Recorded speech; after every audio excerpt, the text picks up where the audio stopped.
Meanwhile, the four Eastern or Orthodox patriarchs continued to carry on. In 1517, a little-known German monk named Martin Luther, protesting certain Roman Catholic practices, nailed a 95-point thesis to the door of the Roman Church in Wittenberg. His critique started what is now known as the Protestant Reformation. Fueled by complex political, social, and economic factors, in addition to religious problems, the Reformation spread like a raging fire into virtually every nook and cranny of the Roman Catholic Church. As decade followed decade, many branches of Protestantism took various forms. Different divisions insisted they were neither Protestant nor Catholic, most wanting a less centralized form of leadership. Anyone could start their own church, which led to today's 2,600 different Protestant denominations. While many profess to being Christians, they reject the biblical data which speak of the historic church, throwing the baby out with the bathwater.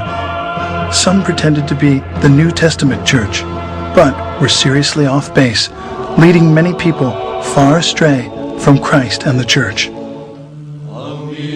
But that first church of the apostles, despite persecution, political oppression, and desertion, miraculously carried on. Today, the four patriarchates remain intact, in full communion, maintaining the original apostolic faith of the New Testament record. The holiest two Christian shrines, the Nativity, where Jesus was born, and the Sepulchre, where Jesus was buried and resurrected, are still protected to this day by the Orthodox Church. As the 165th direct successor to the Apostle Peter, the Patriarch of Antioch, Ignatius IV, presides on a street called Straight. As is mentioned in the Bible, Patriarch Ignatius IV took his name after the great martyr Ignatius I, who was the third to preside on the throne of Antioch from 67 to 107 AD. Records of Orthodox tradition hold that Ignatius of Antioch was the young child Christ took up into his arms in Matthew 18:3. We did not invent Orthodoxy. Churches cannot be invented. And nobody can make a church. And Christ is the only one who spoke about his own church. And we believe that we stick to Orthodoxy because it is his own church. Today, the Patriarchate of Antioch, together with the three other ancient Eastern patriarchates, Constantinople, Alexandria, and Jerusalem, added 5 modern patriarchates: Russia, Serbia, Romania, Bulgaria, and Georgia, 4 autocephalous churches, Cyprus, Greece, Poland, and Albania, and 5 autonomous churches, Sinai, Czech Republic, Finland, Japan, and China. Many with dependent bodies throughout the world.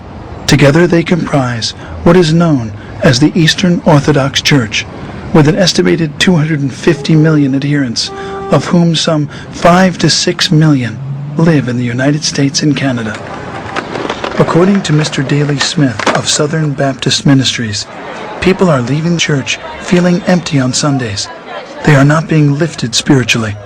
Similar reports come from Europe and South America, where church members are simply dropping out. My parents raised me Baptist, and it wasn't ever really doing it for me. They used to make me go to church every Sunday, and now I just kind of don't believe in anything. I take what I want to out of the Bible and out of the Word, and I pray on my own, and I just don't really feel that I need one man, a pastor or a priest to give me that word. I think it's my relationship with God and my relationship with Christ, and no man, I feel, has one word to say about it. We don't go to church on Sunday to listen to a lecture or a sermon. We go to church to be sanctified, to experience this holiness which is in the divine liturgy. And if you go to church and don't experience this sense of the holy, then you leave the church without without what the American psychologist William James said, without a spiritual experience. And we go to church to have a spiritual experience and be in communion, not only with God, but with each other. Orthodox service is a celebration. A few have discovered the original church and are converting to Orthodoxy.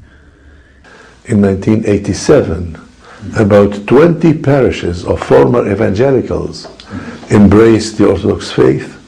I charismated them and ordained them, and they are an integral and very important part of the Archdiocese today.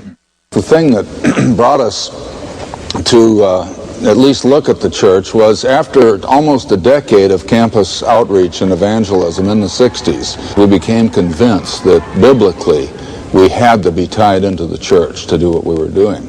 We did not set out to discover orthodoxy. We set out to find out what the ancient church was really like. And in doing so, we discovered orthodoxy.